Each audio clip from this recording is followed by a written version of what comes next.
baba omusajja agudde essaawa zino wano eka Mmengo wano eka Mmengo n'ayingira mu nnyumba n'agwa mu mayumba obukubakuba bubadde butonye n'agezaako okusibamu n'ayingira eyo UBP 719B bano ababaddemu bambi obukubakuba lumusise n'ayingira ennyumba bano abakulu abagibaddemu ababaddemu tebafunye buzibu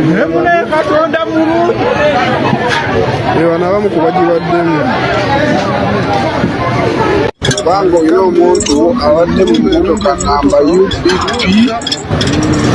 UBP 709 genda omukubireko omugumyegumye kubanga emmotoka yeeweddewo balingiza ennyumba evudde ku kkubo UBP 719V nga bw'ogiraba awo eka Mmengo olukubakuba lutonyeredde ku kkubo olowooza n'aluzinga kontro neva ku kuboneka n'enjira ennyumba essaawa zino zennyini essaawa ziri mukaaga negatinga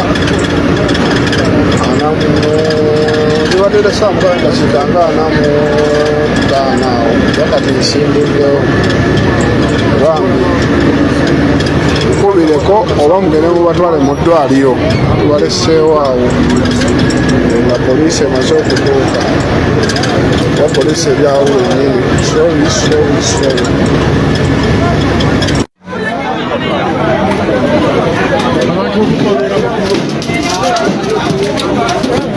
sajja abadde teneebase wabula enkuba emusise olutaka lumusise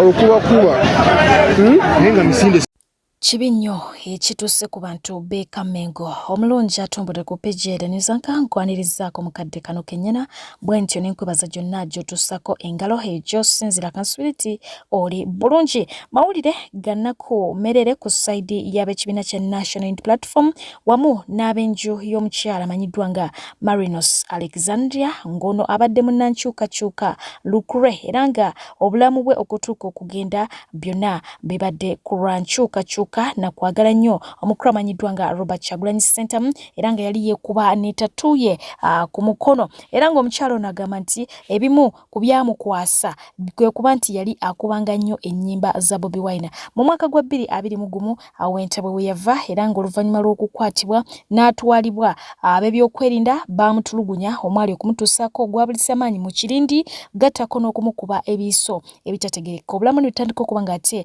bukyuka okuvanga ne kwolwo omukyalo ono abadde nga ku ndiri agabanyeeko akaseera ak'ennaku n'omukulu amanyiddwa nga Robert Kyagulanyi Ssentamu bw'abadde oba bwe yali tannassa mukagwe ogw'enkomero era ng'omukulu Robert Kyagulanyi Ssentamu akatambika n'ageze maaso okuba ng'ate akata yafiiridde mu ddwaliro e Nairobi gy'abadde agezaako okuba ng'ate afunira obujjanjabi wakati mu nnaku n'obulumi obw'ekitalo ddala so ng'ate bwe yavaayo okuba ng'ate yeemulugunya ku ebyo ebyamutuusibwako abakuumaddembe bannamagye ye eyali omwogezi w'eggye omukulu Felix Kulaije yavaayo n'agenda maaso okuba ng'ate ategeeza nga bwe yali ayagala ensimbi ezo ze yali awulidde nti oba oliawo zigenda kuba nga zigabibwa gavumenti okuliyirira abo bonna abaakosebwa mu biseera by'akalulu bingi byagenda maaso okuba ng'ate ayogera nengenda kuba ng'ate nkutuusaako ebimu ku byava mu Kulaije nkutuuseeko akatambi ak'omukulu Robert Kyagulanyi Ssentamu nga amukyaliddeko mu ddwaliro ewa e Nairobi ate nkutuuseeko n'omukyalo no mwennyini nga nnyonnyola emboozi gye yaviira ddala okutuuka obulamu bwe we butuuse okuba ng'ate bugwawo. Lwaki okubanya ennyimba z'akaakayaaye ko nze ate kayaaye ki nga nze ennyimba z'enkuba za mukulembeze wange sina nnyimba za muyaaye z'enkuba nagala kati ekyo kyekigenda okukussa ekyo bwe yayogerako bali wano era tebamukwatangako okujjako nti omulyana we omulala emyaka 2 emabega yali anoonyereza ku musirikale waffe yali atolose ng'agala kumanya oba ewa Marius yagendanga ayina ebyamaje byalekayo era mu ssaawa 48 Marius yalekebwa nadde ewuwe eyo mu mwaka gw'2022 twewuunya ekyaleedde omukyalo ono okwogera byayogedde tuyinza okwefumitiriza nti osanga namba emu engeri gavumenti yasuubiza okuliyira abatulugunyizibwa eyinza okuba nga yensonga eyamugjeeyo okwefuula gwe batulugunyiza. Namba 2 abalala bagenda ne bagamba ebyo nti gavumenti ebatabanyi obe banoonya bafune obuddamu naddala mu Amerika ne Bulaaya.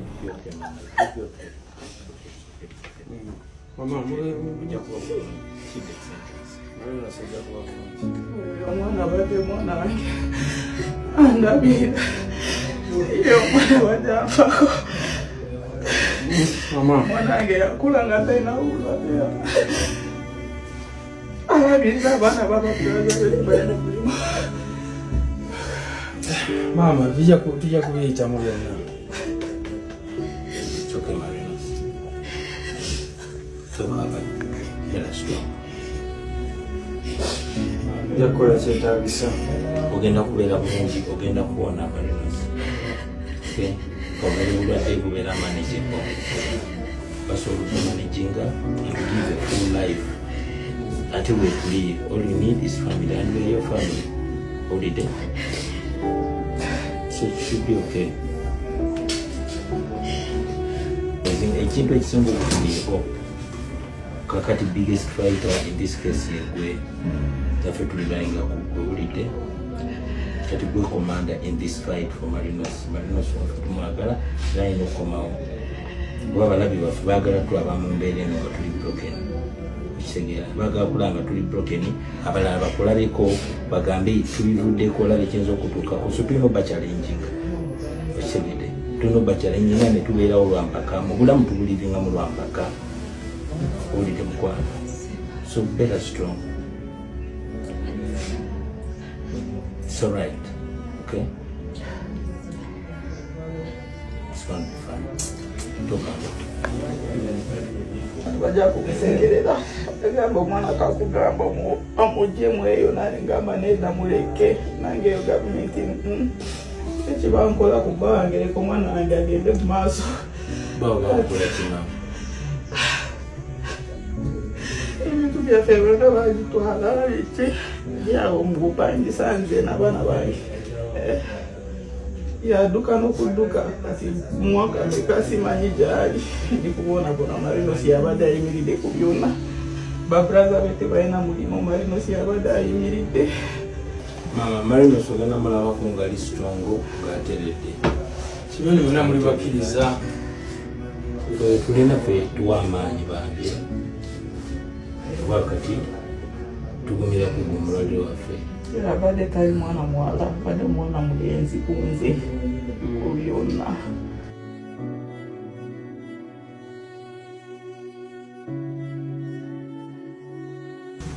And I've also seen the change already.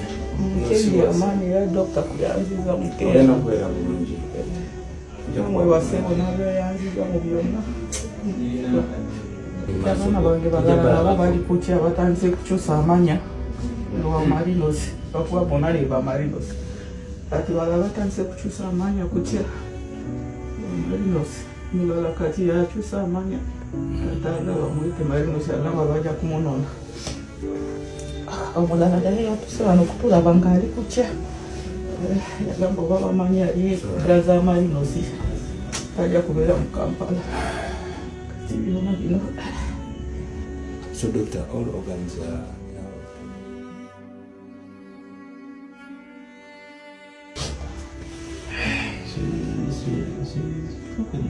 womerwa nywango ng'onywa jasizaawo omubiri oba oyagala okulya oba toyagala kulya emmere giringa eddagala.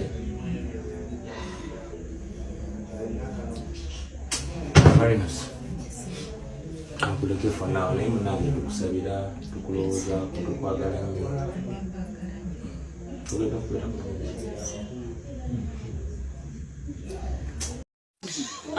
mbalamusiza nnyo mikwano gyange mwena abamanyi n'abaneerabira 2022 mwabimanya byonna ebyantuukako Marinos Alexandria Mbuya nakwatibwa abantu abali mu gavumenti abali mu semwayi olwe nga banvunaana okuzanyanga oba okuwulirizanga oba okukubanga ennyimba ez'omukulembeze wange gwensinga okwagala Kyagulanyi Robert Sentamu Mr. President. Ekyo basooka ne bamponinga okulekera okubanga ennyimba za Mr. Robert Kyagulanyi Sentamu naye nenemerako kubanga ye muntu gwenjagala te gwensupportinga kyanviirako okuwambibwa okutulugunyizibwa n'okutuusibwako obulisamaanyi. Abasajja abo kusako obulisamaanyi bandekera ebiwundu obujulizi bwonna mbuyina naye gye buvuddeko emabega nawulidde mukulu oba madamu wanga Amba Marinos Alexandria yalimba yaforginga ebintu naye madamu Wangadya mbadde nsaba ate olwo mbadde nkusaba gwe ne gavumenti yo mumpeeko ku mukisa muntwaleko mu kooti ate mumpe ne security emala kubanga mukyawa oba temwagala bantu boogera mazima nze okuvaayo nenjogera mazima ebyantuusibwako oba ebyantuukako mwatandika okunoonya okwagala kunzita. Mumpamba ogwasooka ne bakomoera ne bampamba ogwokubiri obujulizi bwonna woye buli sina kintu kye naforginga ate sisobola kubeera muwumba tuutu nzije mu maaso ga kamera oba mu mawulire nnimbe ng'obujulizi tebuliiwo. Sisobola kweyambulira ggwanga, sisobola kweyambulira baana bange balabe obwereere bwange bunina kyempisaako nedda. Natulugunyizibwa natuusibwako obulisamaanyi naye mukulu Wangadya nga gwe akulira human right singa wayagala okumanya singa wagoberera kesi yange nina ne file case number naye ng'ebintu bwe tutayina bwenkanya mu Uganda obujulizi mwabuza eyo ye file case yange musobola okuddamu ne mumpita oba ne mugisamoninga bwe mwategeera mbu obujulizi nze ndi mujulizi nze bulizi obutambula ne musalawo munoonye munteekeko abantu abanoonya okwagala okubuzawo obujulizi banzite naye nze sijja kuva ku mulamwa nja kusigala nga noonya ate nga njakanya bwange nina ofuna obwenkanya temujja tutuusangako ebikolobero ffe bannakazadde b'eggwanga lwakuba muli mu gavumenti tusirike bw'osirika ofa ate bw'oyogera ofa ako nga nfudde nga njogera gani okufa nga nsirise nja kwogera mazima ate nja kulwanira amazima njagala bwenkanya ku byonna ebyantuusibwako natulugunyizibwa nawambibwa naonye essaawa zino mukulu Wangadya osobola okuvaayo n'obuvumu bwonna n'ogamba Marinos Alexandria baamuleeta kulimba Kyagulanyi Sentamu tampitangako kulimba Louis Lubongo yatampitangako kulimba Senyonyi tampitangako kulimba Mufumbiro Waiswa tampitangako kulimba First Lady Babi tampitangako kulimba teri yali ampiseko kulimba wabula byenjogera ge mazima obujulizi bwonna buyina tenjagala bwenkanya nadduka mu nsi yange lwakutiisibwa okungi gavumenti kwe yali entaddeko abasirise bwe mwagala naye nze sijja sirika nja kulwanirira ddembe lyange n'amazima ate njagala bwenkanya kinnuma okulaba kati sisobola kwogera n'abaana bange kinnuma okubanga sikyasobola kwogera n'abaganda bange oba nakwogera n'omuzadde wange naye olw'amazima ate nze natulugunyizibwa ate nze yadduka mu ggwanga lyange ekyo kye kiragira ddala tetulina bwenkanya mu nsi yaffe olw'ensi yange nja kusigala nga nwanira amazima ate nina ofuna obwenkanya. Kitalo nnyo Mungu akusasire byonna ebyakusobako. Ekikangabwa kigwiridde abajase abadde bagenda maaso kubanga te bakozesa abavubuka b'enjawulo training okweyunga ku ggye UPDF mu Park District oluvannyuma lw'omuvubuka atemera mu gy'obukulu 22 ategerekeseko agadde no Solomon okutondoka Nagweri nga yakaddukako kilometers entono nnyo.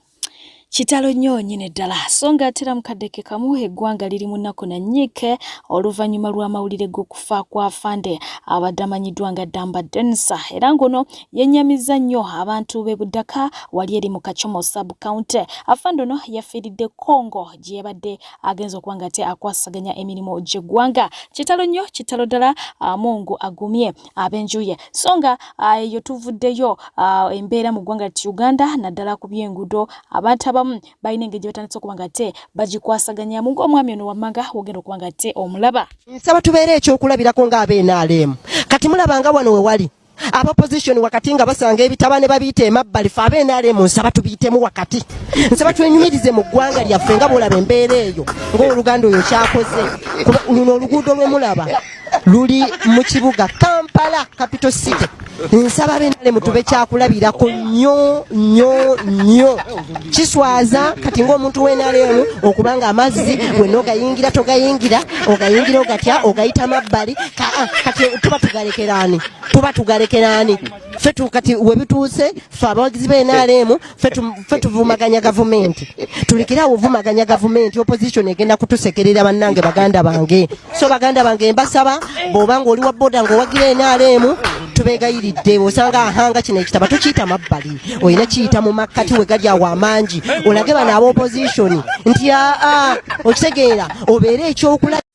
Wabadde wabaluseewo olutalo wakati mbawagizi b'ekibiina kya National Unity Platform oluvannyuma lw'okufuna mukaawo obutakkaanya ku bakyala abaagala okuba nga tebeesimba ku kifo ky'omubaka wa Kampala ng'okwe kuli abawagira Shamim Malende n'abawagira omukyala amanyiddwa nga Zahara Rika era nga babadde basikaŋŋana mu bigambo nga bwe nakutuusaako emabegako awo. Kaakati bwe twogerera abakulu okuva mu kibiina kya National Unity Platform olunaku lw'eggulo bagenze maaso okuba nga te bakuba olukiiko mwe basinzidde okuba nga ate batuuza abakyala bano bombiri ku mmeeza era ne bateekawo embeera ey'okukkaanya wamu n'okukwatagana era nga babategeezezza nti singa balemererwa okuvaayo ne boogerako n'abantu baabwe kubanga abantu baabwe babaagala era babawuliriramu bajja wuliriza ekyo kye banaaba bagambye ne bakoma okuba nga beeyuzaayoza kubanga bonna ggooli yaabwe eri emu ate bali unity nga bw'owulira nti it's a National Unity Platform tebalina kuba nga ate beeyuzaayoza akati babategeeza nti singa balemererwa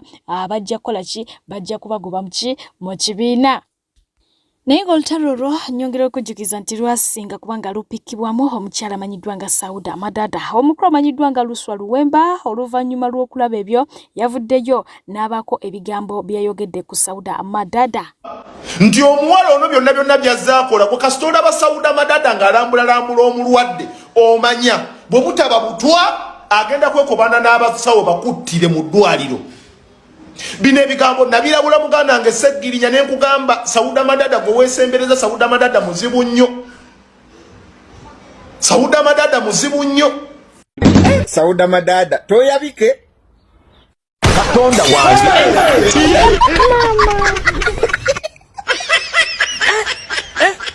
Bannange olusaniya lonna olukombi mufubye nnyo okwawula yawula mbako muledi mutemyetemye mbantu b'enkyukakyuka buli muntu wali alina sayidi nze ndi sayidi ya mubaka gundi ndi sayidi ya mubaka gundi tewali nkwatagana yonna abantu beerabanga balabe kyogamba bye mukola temubitegeera awo Museveni wennyini waabaagala muli ku bannabyabufuzi muli ku babaka be tutamanyi na bigendererwa byabwe fe tutunuulidde entebe eri emu ya bukulembeze bwa ggwanga tewali kirala. Ero yenna akuza mu biboozi by'ababaka nze ndi ttiimu mubaka gundi ndi ttiimu mubaka gundi manya yeenoonyeza bibye kuteekawo diversion kujja ku nsonga enkulu ey'obukulembeze bw'eggwanga bwe twagala. Naye essaawa zino tubalengera muli mu butalotalo obw'ekisiba mazima abantu juzi badde bali mu kwebulookinga lwa profile picture beetemyetemyemu essaawa zino tebakyakwatagana. Kati essaawa zino tulina nze ndi ttiimu Honorable gundi ndi ttiimu Honorable gundi muli basiru oba mulina be mukolera. Ebintu by'abamalende bibadde bigenda bizikira kati obikumyemu omuliro munnankyukakyuka yenna tukusuubira okukola ekintu nga kigattako mazima nga tekyawula yawulamu n'essaawa zino bye mulimu nkukuba omuggo oba kwongera olusanya lw'omuceere mama Ebyo byo nga biri awo y'omukulu amanyiddwa nga Dan Kazibwe muyite Ragadi jjajja w'abayimbe yavudde bw'atulagira maaso kubanga ate ategeezanga bwe batakyetaaga bayimbi mu paliamenti oba ba artists mu palamenti agamba ekikola ki ekimala teri bayimbi balala balina kubanga ate beeyongera mu palamenti naye nga wadde byo abyogera bangi bakyagerera ddala maaso kubanga ate basulawo tawel balaga nti boolekera paliamenti. Omukulu amanyiddwa nga Abdul Sali ng'asinziira ku mpewo za Bukedde TV mu programu emanyiddwa nga Akabinkano yagenze maaso kubanga ate ategeeza nti omukulu Robert Kyagulanyi Ssentamu aka Bobi Wine yakoppye omukulu amanyiddwa nga Pastor Bugembe bwe yakera ku makya n'ayongezaayo ekivulu oluvannyuma lwa tiketi okubanga ziweddewo ate abantu ne basigala nga bamulaga nti bakyayagala n'akuba n'olunaku olwokubiri Serena Hotel nti ne Robert Kyagulanyi Ssentamu bw'ati bwe yakikoze bwe yagenda emitala w'amayanja n'alaba mbu nga asoloozezza ssente ng'ate abantu bamuweeredde ddala kwe kusalawo kubanga ate ayongezaamu ennaku z'alina okuddira e Uganda n'aba nga ate azextendingayo n'atadda lunaku mbu lwe yali alagaanye okudda asobole okuba nga ayongera okukola ki okusolooza ssente naye nga ebyo byonna agenda maaso kubanga ate abyogera yo omukulu Robert Kyagulanyi Ssentamu yakomyewo dda mu ggwanga lyattu Uganda weewaawo abantu b'eggomba bayongedde okubanga ate bajanjawaza ekintu ku sayidi y'ekibiina kya NUP era nga bano bakoze ebipande ebinene ddala bibwaguga nabo bennyini batasobola kubanga ate batambuzanga abantu wabula nga balina kubitikka ku mamotoka ye omukulu amanyiddwa nga Mathias Walkaga yagenze maaso kubanga ate ayongera okubabuulirako bye batamanyi ku Kyagulanyi ye nga ye byeyeekakasa ani omufunako mukisa kidde musuulidde buganda bw'otamufunako kisirani omufunako ki bw'omuliranga bwoti n'ogoberera byagoberera byayogera ofuna mukisa gwe kekakutanda n'ogamba mbu nosimanya bampaddeyo wano osimanya obukadde simanya bisatu simanya bimeka simanya bisatu kale kagende obukadde bisatu ng'ogasireko bibiri bwe bityo n'ogamba simanya ate simanya oboneka obukadde lusanvu ng'otoddeko bibiri n'ogamba bampadde obusente bwe butyo owuuziko ofunye eki kikolimo kati sebo genda okukuba ekirayiro ky'ongambye affidavit.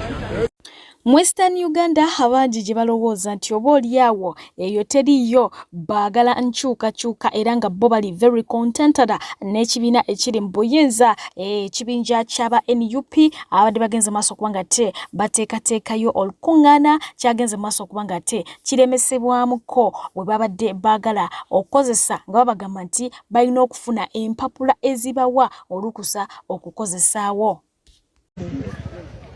Lumpia. Nubwo cyane. Bicyari. Icyo cyane cyane ahandi agafungi nato. You are not really yours now to reach. Why? Not until you get clearance. Yes, from who? From the RPC. What? From the RPC. Is he aware? Clearance to spectate because we are just spectators. No. There is no matter. But we are here. There is no much. The moment I tell you, there is not much. Like what Quote do you mean? me right. And why are these people displayed? Where are the people? So you see the program The now. cows. You see All no of those people are the cows. So I think so. You is a cow.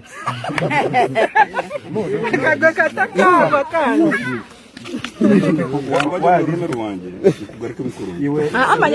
Those are the cows. Those are I the listen what cows. you are You're seeing only cows there. So anyway, ompira tugumanya. Yes.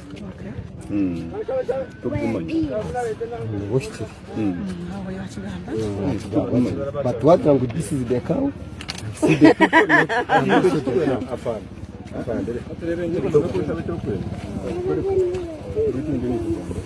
no niyo nimbuzi abo nje abantu bajya kushayisha hezi kandi baba batakwikizwa kuba Nojanga wote ndia. No. Kashati, we should not answer questions in this question. I'm asking why are these people at the program kandi batakwikizwa kuba That was the question. Kureba mpira. Kureba mpira. Okay, tell mpira. And the simple. It's okay. It was expected. So clearly either they confirm us no, it's not force. It's not force. We are Ugandans.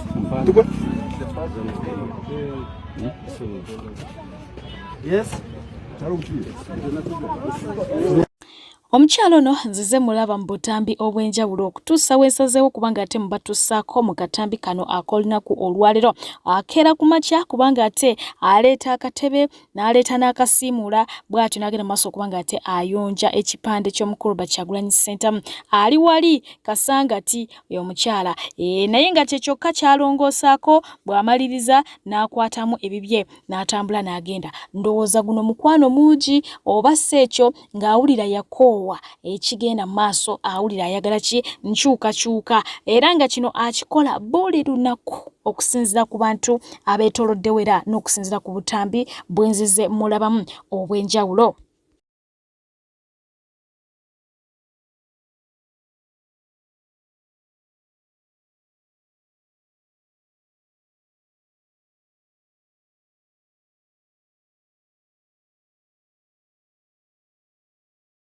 Munna Uganda otambudde obweya ne bukugwa ne ku ntumbwengo onoonya mirimu toddamu kutangatanga anti Molden International Labour Consultants Limited beboka abakakasibwa gavumenti okukutwala emitala w'amayanja mu mawanga nga Kuwait, Jordan, Qatar, Saudi Arabia, UAE wamu ne Bahrain okwefunira emirimu nga ejaba cleaners, drivers, waiters and waitresses, baristas, car washers, tailors, constructors, security guards, chefs, hairdressers, pedicure ne manicure, housemaids ate nga n'abakola ku bisaawe by'ennyonyi nga baloaders ne ba offloaders babeetaagira ddala bakubire ku nnamba zaabwe ez'essimu 0787 75 23 29 oba 0741 7388 21 oba baweereze message ku WhatsApp 0772 00 basangibwa Namuŋona na Kibinge Road mu Rubaga Division beba Molden International Labour Consultants Limited, shaping life into a unified destiny. Ate nga ye Queen Masolo ayongedde okubanga abunyisa enjiri natera akyagendera ddala mu maaso ne umbrella ye wali n'ekizindaalo kye. Webale kulaba musana n'ebibibyo bigenda kusonyiyibwa embeera yeetebeere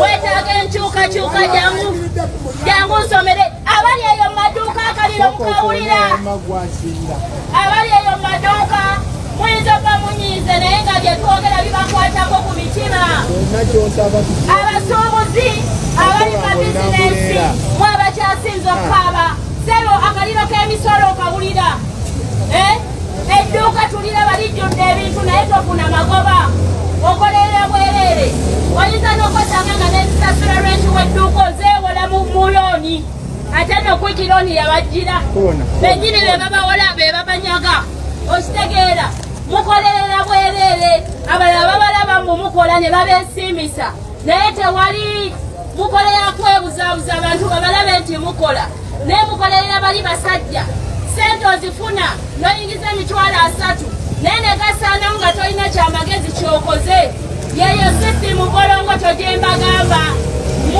nyimbye oba kituufu sisitimu bolongoto tetulina ngeri yagitereeza okuggyako abali mu buyinza ogenda tuleete Kyagulanyi ezimbwa omusingi omupya sente zibeere ne valiyu emisolo gikendeere bwe taata kikusobozese okukola ofune nga ne sente ozifuna naye obeeko ne kozikolamu oweerere abaana bo weekulaakulanye olabirire bazadde bo n'eggwanga oligatteko ebyo byonna tebijja soboka nga bano bakyali mu bukulembeze mulonde Kyagulanyi.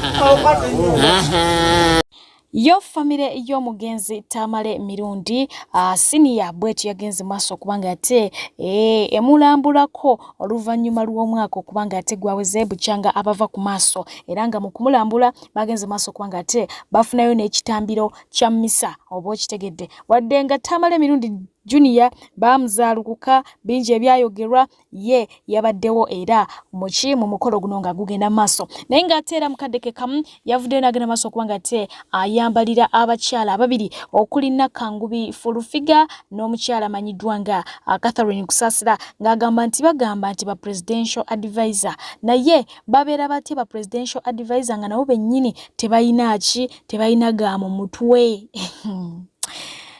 byawulirireko tweyongereyo gwe muwa amagezi ye mumulaba ddi mugamuwe ye mmwe ba advisor amagezi go mugayina mwe mwina amagezi mmwe kati musogaba otya kyotayina obeera otya ng'oli musiru naye ng'ogaba amagezi agawa kati President Museveni mumuwa amagezi amasiru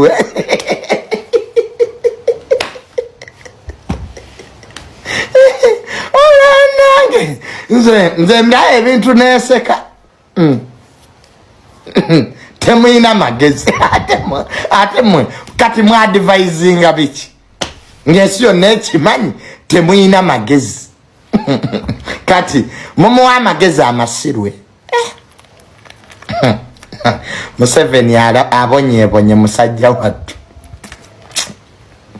nze mbensasira President Museveni musasira kubanga abonye buli muntu akeera namwesibako musajja Fred Kasavo mutabani w'omugenzi Evelyn Lagu aletedde banji okubanga te bavaayo kuwendowooza zaabwe n'abamu okubanga te bamuyisaamu eggaali so nga ate abandi bamunakuwaliddeko nga bagamba nti omwana ono oba oli awo akyali depressed. Jjukira nti omugenzi Evelyn Lagu ye mwana yekka gwe yaleka ku nsi kati ka kibiriti naye ng'ono yamulekera ennyumba yesa esangibwa ku Mityana Road side zeeyo weewaawo omwana ono avudde n'agenda maaso okubanga ate ategeeza nti enyumba eyo first of all eri wala kuyenga omuvubuka okuvaayo buli lunaku ajje mu kibuga anoonye ekyokulya transport yoyo abeera tamulina. Kyakubiri ku kyo ennyumba eyo eriko enkaaya n'ettaka kwetudde era nga paati emu bagenda maaso okubanga ate bagisalako agamba ye tamanyi bulungi byabyapa baleetaawo ne bamulaga nti nno bayina we babawa naye nga babawaawo mu bukyamu ne batwalawo so yalabidde ddala nga bw'aba tagitunze oba oliawo ayinza okuviiramu awo nga abalaga nti nno bayinawo akakwate ku ttaka eryo bakoze ki bali tutte balimazeewo awadde ensonga ze kati abamu ne baga nti yandibanga alimu n'erifiya munnanga okuva mu depression eyo si kyangu ng'ofiiriddwa omuntu gw'obadde obeera naye buli lunaku gw'okola naye ebintu eby'enjawulo naye nga waliwo avuddeyo n'agenda maaso okubanga te amuwa amagezi oba amuadivisinga olw'embeera gy'ayitamu okuba nti ate naye gye yayitamu. Mutabani wa Evelyn Lagunze wammaleka nkubuulire leka kwonoona bulamu bw'ongowooza banzaala omu nsimayo ekinywesa enjaga simayo maama yafa blaza nze ondaba wano nazaalwa omwana omu ku nsi maama wange yali aweze nali mpeza emyezi 9 maama wange n'afa nga ndese omu saakoma ku ekyo baganda bange bo kitange yabazaala bangi naye ndi bw'omu saakoma awo ne ntandika okutegera nga mbeera ne jjajja wange mba ngenda okutandika okusoma ntandise okusoma ndi mu pittu ne jjajja wange n'afa ompulira bulungi taata yankwata nantwala mu maka ge ewa muka kitange oyo nagawa eyambonyabonya okunkoza akagiri mukazi gwe waliyo nesuuziza nemugga katonga nette nga ndaba okufa kyekisinga naye obulamu nalwadde aki neŋŋamba nedda omusajja eyantaasa okuva mu mugga kasa yantaasa saddamu kulowooza ku kwakwetta nenvaawo nenzija nenjiriba nimewaka nzalima bantwala okusaka emmere bannange basoma nkola guno na guli bwe mpakasa school fees ne uniform baganda bange bebambala nga mukakitango yakwata ennimiro ku byalo n'atwalayo omupakasi n'ennima sente ne bazimuwa n'abagulira uniform n'amagaali ku basomera nze nga nnima ntandika okusoma mu pittu bwe naleeta lipooti mu saaditamu ngambadde wa lubereberi kitange yagamba muka kitange yagamba kitange besizala bajje mu ssomero beerimire n'emmere gye banaalya kitange oba baali bamulisa kabika galanda yatujjamu saddayo ku ssomero we byakoma n'enkola gwa bupakasi mba mpeza emyaka 12 yandeetera omusajja muka kitange oyo mbunfumbirwa akasajja akajja na maddu eri ekigezi bayiteko ku kaalo kawungeezi mbunfumbire ku myaka 12 ku kyale waffe waaliyo olumbe nga lwa muliraano embaga yange yali ebulayo weeks 2 etuuke olumbe lwa family eyo ku muliraano lwe lwasooka omanyi kye nakola nanyumizaako ku baali bazze ku lumbe mwalimu abava e Kampala mwe mwali omukazi eyantolosa n'ambuza nandeeta e Kampala okukola obwawusigaalo n'embeera n'omukazi oyo emyaka gyonna nze bukyambula kudda waffe naweza emyaka nga 15 nga siddanga waffe ng'omukazi oyo yantwala yannina paka n'enkula n'enfumbirwa awo n'enzaala abaana n'omusajja naye nambojabonya n'enkivaamu essaawa eno nina ne address gye ŋŋamba nti wano wange si musajja nti agenda kungoba si musajja nti agenda kukola ki address yange ku bwange nze yakoma mu pitu nze nga sayono na bulamu bwange kunywanjaga nga sayono na bulamu bwange kwetunda mutabani wa Evelyn Laguva mu kwonoona obulamu bwo mweddamulira bagenda okujja mu gete yakozese kuba alaba muli desperate enjaga yabawunza abakozesa okutemula Uganda bannammwe va mu kunywa enjaga va mu kuwola mambo musimaya mama yanzaala omumuleka omulemirembe yakola ogugwe gwenno yakulekera n'amaka nga tobonyebonye naye nze saasira nze atamulaba mama wange siminaako nayadde ka memory yadde okulaba kafaananyi ke nti yali afaanana ati yadde okulaba ku muganda we nti yali muganda bw'ati nanga sanywa njaga sayetunda saabonaabo saakola ebyo byokola va mu kwonoona obulamu bwo emyezi tubulena tugende mu kalulu Kyagulanyi embeera ajja kugitereeza obudde bumala ng'onywa enjaga bumale kuyo wasomako bumale ng'ono onnyonnyola abantu protective vote bumale ng'onoonya ekiddako bumale nga weekansolinga gwe kateri agenda kukansolinga kuva ku njaga gwe wennyini gwe olina okwekansolinga ekirungi baakulekera waka topangisa tukola ki va mu kunywa enjaga va mu kwonoona obulamu mweddamulira bagenda okujja gavumenti ejjeyo ebakozesa ebikolwa ebyokikolobera okutta bannayuganda bannammwe nga mukola ki nti olw'okuba muli desperate enjaga yabawunza Museveni mwe bayagalira ddala kati bakuleeta kuzinterview eriddamulira bwakulaba alaba nga ajja kusobola okukozesa byayagala va mu kwonoona obulamu bw'omuvubuka gwe kuŋŋaanya obulamu bwo otandika okukola ofune omukazi owase okola ekika ofune baganda bo abaana bo be baba babaganda bo ati nze abaana bange be baganda bange kitange be yazaala saagala kumanya kuba nabo tebaagala kumanya naye abaana bange be baganda bange va mu kwonoona obulamu bwogwo mutabani wa Evelyn Laguweetereze nze sijja kubibiita ebintu nja birabirako opposition side emyaka gyonna sijja kubibiita nakusaasira tuula wansi kansolinga obulamu bwove ku njaga ate ng'ye Apostle Grace Lubega yesibwati yavuddeyo n'obugaali bw'abalema wamu n'emiggo gy'abalema n'ategeeza nti bino bye bimu kubiraga nti Mukama Katonda awonyezza abantu mu kyaki ye abalema baddayo batambula abajjira ku miggo baddayo batambula abajjira mu bugaali baddayo batambula naye ng'abantu banje bagenze maaso kubanga ate point ye bagikubamu ebituli ne bagamba ye nga byolese bipya bulala nabipya bulala weewaawo abantu abakakalabiriza wali eri mu bitundu bya Ham Nambo Nakivuba wonna Owino around there Jesco bavuddeyo nga munaye balaga nti oboolyawo beeraliikiridde oluvannyuma lw'ebyo bigenda maaso kubanga ate bikolebwawo omugagga Ham yakubisizzaawo ebibaati ku mwala gwe Nakivuba gwonna okitegeera era ng'ayagala kubanga ate akyusaawo era ng'ono yavuddeyo n'agenda maaso kubanga ate alaga ku pulaani nga wayagala ekifo ekyo kifaanane mu ngeri emu ba endala naye nga bo abannayuganda abamu nga bwe bakiika ensingo y'omukulu amanyiddwa nga Erias Lukwago Lodimeya ye yategeezezza nti ono akoze kyamaanyi nnyo okubanga ate ayonoona ekibuga ate nga kyennaku ayina backup ya gavumenti wenyini awusigina kubanga ate mbasusawo abalungi abagalwa mbebaza bwebaza kubanga ate mutambula nange from the beginning to the end ngina kubanga ate mbatuusaako omukulu amanyiddwa nga Lodimeya nga agenda maaso kubanga ate ayogera ku nkyukakyuka ye ye Ham jaloza nti obuliawo jalese ate ngono ye agirabira mu ngeri ya kwonona naye nga nkujukiza nti gwetaze entambula okuva ku airport okudda ku airport ne within Kampala oba mu bitundu ebyenjawulo mukwano oliweddembe kubanga ate onkonako ne tuba nga tukitessaako ate nga naawe eyeetaaze passport eyetaaze endagamuntu naye nga tomanyiwa wakutandikira mukwano jangu mbere nga ate nkukwasaganya ate nga nawe yeetaaze still eyetaaze okuba ng'ogenda emitala w'amayanja wetulinyonyi ddala nagaye nti essaawa eno twetaaga abavubuka abamanyi okuvuga pikipiki visa mu weeks 2 zigenda kuba nga ate zifuluma obeere nga ogenda okakalabye abakyala abamanyi ovuga emmotoka emirimu gyammwe weegiri ate nga nammwe abaagala okukola mu nnyumba nammwe abaagala okukola cleaning weebiri nnyonyini ddala mbadde pije okubaweereza mwebale kubeera abalabi balungi nenebaza abantu abatwala obudde okunsakira amawulire yes sisobola bamenya olw'ensonga nti obudde buba bunkutte ate nga video mbawadde mpanvu nnyo naye mukikirize mukitwale nti nkisiimira ddala okuva ku mutima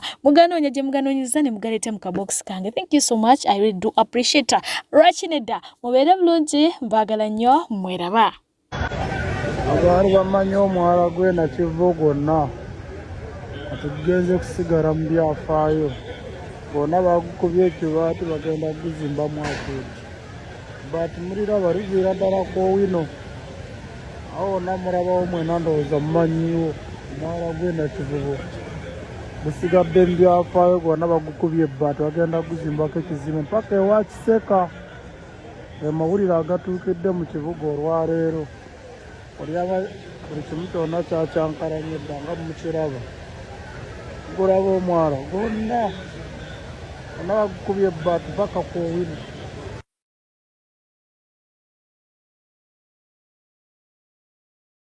Hamu afuuse Hamu ate abamu bwe twogera nga balowooza nti tulwanyisa Hamu ng'omuntu.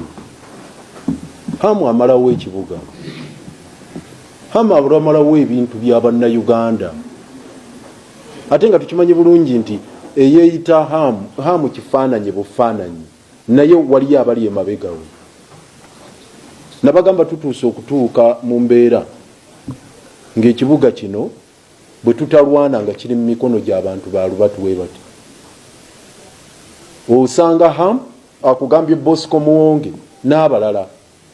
Bosco Muwonge alina ettaka mu Kisenyi lye yali aguza KCCA buli eka $1 million, $10 eka 10 n'ebirala ze $1 million byonna kimazeewo ekisenyi. Hamu yatandikanga mpola mpola n'atwala ekisawe kye Nakivubo kati bakifuula Hamus era batwogerera ebikikineke ne babyogera nti mwe mulwanyisa Hamu temulaba azimbye ekisaawe naye kati yapuuka property ye eyaliwo Memorial Stadium. Hamu n'addaawo n'akuba abatembeeyi n'akuba abakatale ka Park Yard bonna n'abajjawo abadda mu byalo ne bagenda abaafa abalala business ne zisaanawo completely obulamu ne busaanirawo ddala. Naye ng'agamba nti bwe tolaba nti ensi ekulaakulanye ekibuga kikulaakulanye Hamu akikulaakulanyiza naye ng'abantu abasaanyizaawo ettaka n'alitwala ku bwereere erya Park Yard n'addako omwala gwa Jugula.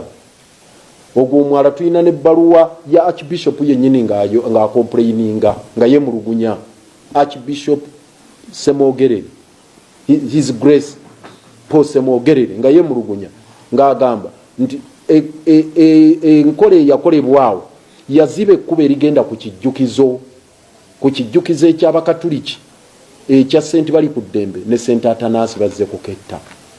Ebyo byonna Hamu teyabiwuliriza. Hamu bwe yazimba ku mwala emmaali y'abantu bonna mu Owino enkuba n'egitta kumpi kugisaanyaawo. Ye n'asigala ng'ayinaayina bw'atambula bw'akimba bwagula abakanyama abati bikawula bwagenda n'agula mu social media ne media ne boogera ffe twabagamba ebyo bituyita ku mutwe kati ndowooza asigadde kunona bulamu bwaffe kyasigaliza. Kakati twatuuka ne tugamba nti Hamu tumuguleko emisango ng'azimbye ku mwala ogwa Jugula bweru w'amateeka era ne tukola lipooti namutayiikanga State Executive ne tugitwala mu kanso ng'eraga nti tulina omusango gwe twali tugudde ku hamu ogw'okuzimba nga talina plan. Ebbaluwa ya director waffe wa physical planning weeri abaligo nga bonna bamaze obikolako, tufunye prosecution, tufunye criminal summons, file eguddwawo charge sheet nga kisigadde kwata hamu kumuteeka mu kaguli wano. Ne beekobana ne Frank Arusa eyali acting executive director, emisango ne bagivunjaga. Ne tuddukira mu council ne tusaba nti council please mutuyambe tukwasaganyirize wamu kuba council topmost policy making organ one tusalewo ekyenkoberedde ku nsonga eno. Ekisooka tulagire hamu akwatibwe aleetebwe mu mbuga z'amateeka abukangavulwe. Ekyokubiri ogamba tumuyimirize ebyo byonna byazimba ebiri ebweru w'amateeka. Ekyokusatu tubimenye ebyo byazimbawo tubikube ku ttaka nga nema bwegamba kuba nema egenda mu banaku befufugaza nereka abantu nga bahamu. Tugamba tukwate ku bahamu tubimenye. Ekirala ne tugamba nti n'ebyapa byonna ebyateekebwa ku mwalo Nakivubo bisazibwemu. Mulimu ebyapa ebyabakitandwe, mulimu ebyapa ebyo by'abahamu, mulimu Sirowa nayo yafunako akapapajjo, mulimu abalala nga Tayebwa Right Honorable Deputy Speaker mwawulire enkayana eziriwo yali alese ne plan ndi ba approving plan ye ne tugaana kakati naddayo n'agamba nti tumuwemu ploti endala ne babiyiseeyo mu parliament naye waali awo n'abalala banyi tugamba ebyapa bisazibwemu. N'ekirala ogamba nti tuteekewo ekoligo tusibire ekoligo enteekateeka zonna ez'okuwa omuntu olukusa okuzimba ku mwala ne mu bifo ebyenkizo bwe bityo. Kyatujja enviiri ku mutwe kansa yatuulanga ennaku z'omwezi 3 omwezi ogwokuna gye twatwala mu lipooti bwe twamala ogisoma ne bayisa resolution nga bagamba ebyo byonna bye muleese tubigaanye. Tebaakoma kubigaana ne bagamba mubadde mutaddemu n'ekigamba nti Frank Arusa avunaanibwa akangavulwe olw'okwekobana ne hamu okutwala omwala gwe Nakivubo n'ejjugula. Ekyo nakyo tukigaanye. Naye tebakoma kukigaana ne bagamba tumuwadde n'ekirabo era ne bamuwa engule ne bamutikkira ne bamugamba weebala omulimu omulungi gw'okoze. Ne babiibya ne bajaganya mu kanso ne bakyakala. Hamu n'afulumawo n'ekiwandiiko era yagenda mu social media n'atandika kwewaana mu bulabu butambivu yatandika okutambuza Hamu Enterprise n'agamba Luswago aswadde agenze mu kanso n'abeereeyo era atuuseeyo ng'akaaba bukaabi maziga. Bakansa bamugambye twala eri ennugu yo olina nnugu ku kaani ku Hamu era bamufuumuddeyo kati era Hamu omwala agututte. Hamu agenda n'ekiwandiiko ekyo ekya kanso era nga kyeyesibako nga kyekimukiriyalinga. Njagala okubategeeza kino nti yes secretary wange wano ayogedde minister wange ayogeddewo ekyokugamba nti ffe tulina obuyinza obusalawo kituufu naye kanso yasalawo okuwa Hamu omwala ng'ennaku z'omwezi 3 omwezi ogwokuna. Kanso yasalawo ekigambo ekyo nga kifu nga kikyamu nga tututeya lipoota yaffe egamba temumuwa mwala tumukwate tumukangavule tumusibe ne minutes zino zirina wano zizi ne minutes nga balaga nti bino byonna tubigaanye mujja kufuna kopi zisayiningiddwa zizi titugaanye byemugamba nti tuyimirize Hamu okuzimba ku mwala tubigaanye ne bagamba babigaanye. Byemugamba nti Hamu akwatibwa akangavulwe bubabigaanye. Betugamba nti ayigijja anoonyereze yafuna ati ebyapa n'ebirala ne bagamba babigaanye. Ne tugamba nti Frank Arusa akangavulwe bagaanye. Buli kimu ne bagamba bagaanye.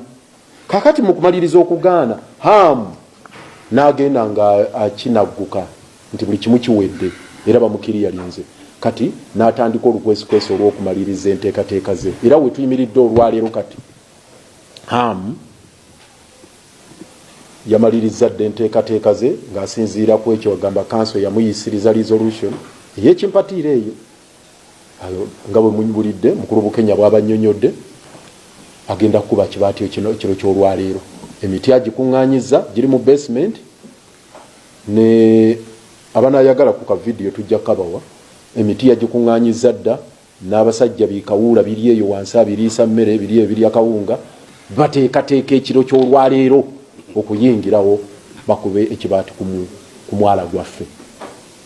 Njagala okubategeeza nti ki kye tukoze ennaku z'omwezi 22 omwezi ogw'omusanvu bwe namanya nti hamu agenda maaso n'enteekateeka zino ng'ate kanso gye twaddukira tetuyambye kwe kuwandiikira Secretary General w'ekibiina ekiNUP mukulu David Lewis Rubongoya ne musaba ne mugamba nti munnange bakansala abasinga obungi mu authority ne ku magombolola ba NUP ba MP mu kibuga bonna ba NUP okujjako omuyeka owawa ne mu central naye abalala 9 bonna ba NUP tusala amagezi nga tuli wamu nga tetwetemyemu tutaase omwala gwaffe guno.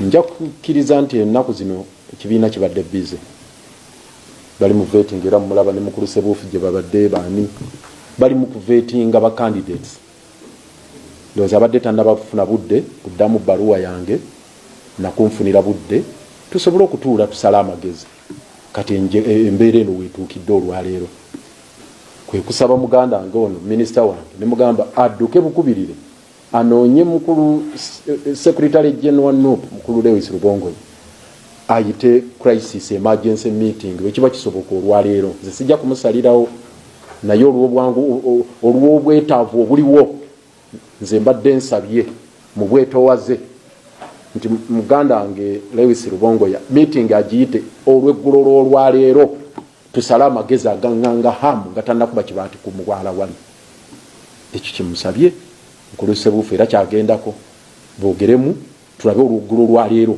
tusobole okutuula tusala amagezi agataasa omwala guno okulaba nga tegugenda yembeera eyo.